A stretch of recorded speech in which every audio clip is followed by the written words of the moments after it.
Welcome to TMS Insights for the last edition, the December edition for 2013. Ben Clark and Jeremy Hook with you. And it has been an interesting year, in particular the last little while. We've seen quite a correction from what had been substantially good year to date, but Ben, about 8% off its high. Yep. What's been driving it? Obviously, we know that QE tapering in the US has been a big factor. Yeah, and we've gone through in the debate of will they, won't they, to when will they? Because we can all see the US economic data now is growing so rapidly that there is no need for them to be stimulating their economy at these rates. So I think it's become a much more politically driven process now because Bernanke finishes up the end of this year and passes to Janet Yellen, who we know is a fan of stimulus. And as to when that starts to occur, the markets have got very sort of short-term focused on it again. I think we both love to just see them make the decision to start doing it and to put it to one side. But also I think, the Australian dollar, that's been a big factor. Look, it has, and I mean, we've seen the dollar move substantially lower over the last, 6 months particularly. It got sold off in June, got sold off again in November, and really under 90 cents is quite a substantial fall. And a lot of this has been one of the reasons behind the fall in the Australian share market. So Australian shares aren't particularly on the nose, if you like, but because Australian assets have been sold off when the currency's been seen as not the place to be by foreign investors, equities, bonds and other assets here do fall in price. Now that probably won't be a long-term kind of thing. It'll find a level and bounce up for that. So they're not the sort of things that worry. In fact, they create opportunities for us. Yeah, and I think the other thing is when you got Glenn Stevens saying to everyone, we want the Aussie dollar down at 80 cents, and you're an international investor, you're sort of thinking, well, why would I be buying exposure at 90? So, don't fight the Fed, don't fight the RBA. Yeah. And the other one that's really been a factor, and we are certainly interested and in some ways concerned by it, is the number of companies locally that have given profit warnings. Yeah.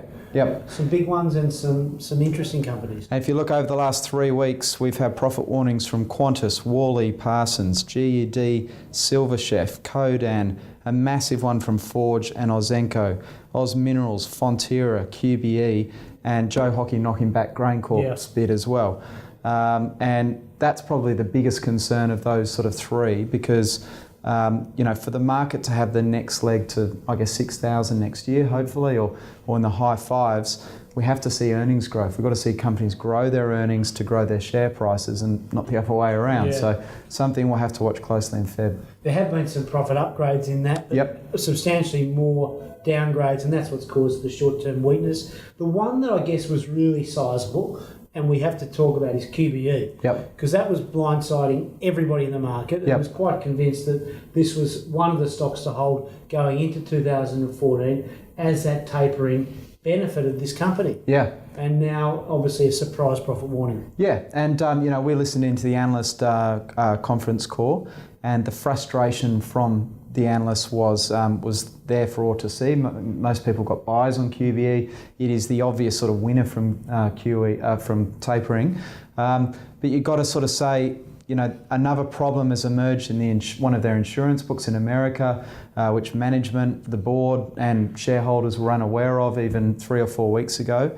Frustrating given we were told in August this was a transformational year for QBE and that they'd put their legacy issues behind them and then another one comes out. Yeah. And I think the drop in the share price really reflects the market's sort of concern that the management of this company still aren't across all of the problems in their various sort of insurance books, and we've got to hope that they are. But I would have to say that John O'Neill was he must have said 10 times, we've drawn a line in the sand. Anything we even think could be a problem, we've decided is a problem, we've just got it out there.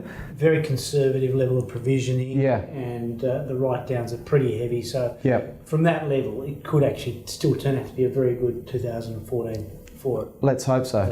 I think that's one in February, as they continue to make sure there are no more issues in their insurance books. We'll get an update by Feb and have a better feel of whether that more money should go into it or what to do with it. And just before we get on to 2014, 2013 has been a good year. Yeah. There's no doubt about it. Yep. There's been a substantial improvement in the aptitude and performance of equities, so that's certainly good. They're back in town. They were certainly on the nose for a number of years there, but that's certainly changed. Yep. And returns overall pretty good, notwithstanding this last little sell-off has caused, again, probably markets to reprice ahead of next year. Yeah.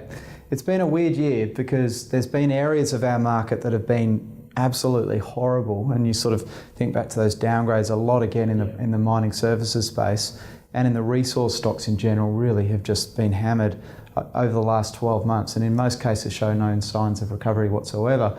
And then you've got some really good performers in more the industrial blue chips, which have been the place to be over the last year. And look, I think the small caps have underperformed, but that might change in 2014. Likely to, yeah. Yeah, and I think next year, the earnings sort of updates we'll get from companies in February, I think will be important because we've seen PE expansion into the sort of through the year on the belief that earnings are going to grow next year, and we need to start to see some signs of that, I think, from companies for us to have that next sort of push higher. So we'll be watching very closely that February reporting season. We're already starting to position and get ready for it and be obviously careful of what might come out that we don't like as well in that season. So that's sort of where we end 2013. It's been a good year, and we think 2014's got more in store as well. So we just want to say to all our clients and to our friends and everybody, thank you for supporting us through 2013. We've had a good year here at TMS. We've moved into new premises, which is great. Yep. And we're certainly looking forward to being here for you and with you in 2014. Yep, and thanks very much to everyone. Merry Christmas.